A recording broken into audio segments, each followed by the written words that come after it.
তুমি পুরুষ মানুষ হয়ে রাখছো কেন? আমি কি ওদের সাথে কম অন্যায় করেছি? দেখ দেখ, যার বাড়িতে খাই তার বাড়িতে চুরি করে। ওকে নিয়ে আমি কোথায় যাবো কর্তা? বাবা, তুমি কি সত্যি চুরি করেছো? গ্রাম পেরিয়ে দেখি বিলের দিকে এসে পড়েছি। এই বাড়ির মালিক তুমি?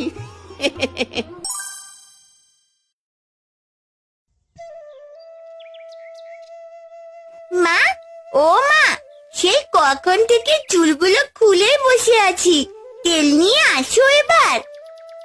আসছি রে মা, শরীরটা হঠাৎ খুব খারাপ লাগছে।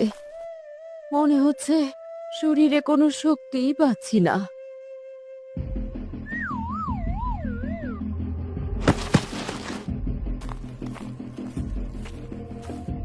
মা, ও মা, কি হয়েছে গো তোমার? ও মা, চোখ খোলো, কথা বলো।